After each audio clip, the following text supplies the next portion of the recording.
বর্তমান যে সরকার আছে উনি সর্বোচ্চ ব্যর্থ একটা সরকার। আমরা আগে খুব ভালো ছিলাম, আমার মনে হয় আগের সরকারকেই আমাদের বাংলাদেশে ফিরে আনা উচিত। এটা আসলে আমরা আবেগের বশে করছি। সমন্বয়ক ছাত্র আমাদেরকে ডাকছে, আমরা ভাবছি যে না, এই সরকারের পরিবর্তন আসলে হয়তোবা দেশটা ভালো থাকবে।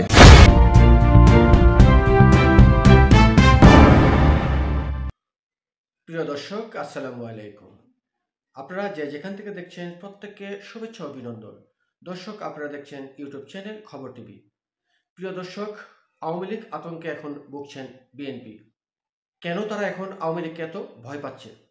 দর্শক, আপনারা জানেন 5ই আগস্টের পর যখন আওয়ামী লীগ সরকারের পতন হয়, তখন বিএনপির নেতাকর্মীরা আওয়ামী লীগের নেতাকর্মীদের উপরে চরম অন্যায় অত্যাচার জুলুম তারা করেছে। মানে কতজন তারা এই পর্যন্ত হত্যা করেছে এখনও সেটির কোনো নির্দিষ্ট হিসাব নেই। এছাড়া কতজনের বাড়িঘর পুড়িয়ে দিয়েছে, কতজনের বাড়িঘর লুটপাট করা হয়েছে এর কোনো হিসাব নেই। তারা কিন্তু ঠিকই জানে যে তারা কি পরিমাণ লুটপাট, কি পরিমাণ অপকর্ম তারা করেছে।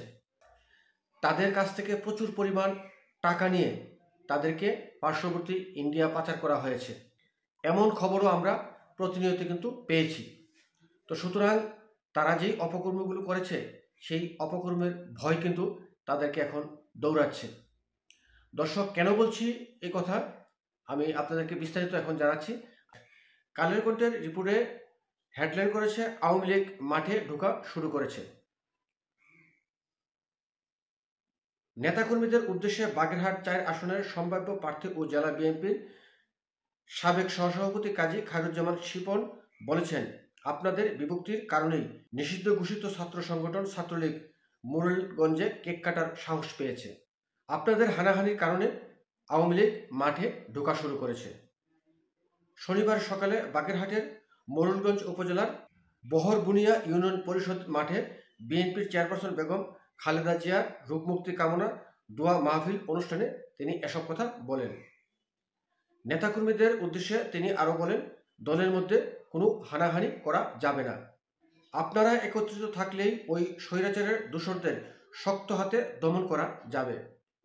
তিনি আরও বলেন, দীর্ঘ 7 বছর পর দেশনেত্রী বেগম খালেদা জিয়া ছেলে কাছে পৌঁছেছেন। এবার তার ভালো চিকিৎসা হবে। বিগত স্বৈরাচার সরকার একটি মিথ্যা মামলা দিয়ে তার বিদেশ যাওয়া রহিত করেছিলেন। তিনি পরিপূর্ণ সুস্থ হয়ে মা ছেলে আবার আমাদের মাঝে ফিরে আসবেন। দোয়া মাহফিল অনুষ্ঠানে ইউনিয়ন বিএনপির সভাপতি আলী আশরাফ ফকিরের সভাপতিত্বে আলোচনা সভায় তিনি এসব কথা বলেন। প্রিয় দর্শক, কেন তারা ভয় পাচ্ছে?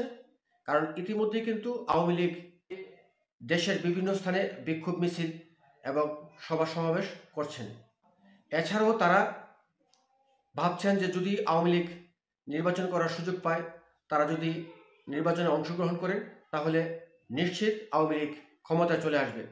কারণ 5ই আগস্টের আগে যে আওয়ামী লীগ ছিল, সেই আওয়ামী লীগের চেয়ে 5ই আগস্টের পরের আওয়ামী লীগ অনেক শক্তিশালী হয়েছে, বেড়েছে তাদের অনেক জনসমর্থন। তাই সেটাকে এখন রুখে দেওয়ার জন্য, আওয়ামী লীগকে ঠেকানোর জন্য বিভিন্ন পরিকল্পনা, বিভিন্ন চিন্তাভাবনা তারা করছেন। মাঝে মধ্যে জামায়াত বিএনপি গণ্ডগোল পাকিয়ে ফেলে, আবার যখন দেখে যে তারা যদি গণ্ডগোল সৃষ্টি করে, যদি তারা ঐক্যবদ্ধভাবে নির্বাচন করতে না পারে, তাহলে তারা আওয়ামী লীগকে ঠেকাতে পারবে না। যখনই আওয়ামী লীগের কথা মনে পড়ে যে নির্বাচন হলে আওয়ামী লীগ ক্ষমতায় চলে আসবে, তখনই আবার তারা কোনো না কোনোভাবে আবার একসাথে হওয়ার চেষ্টা করে।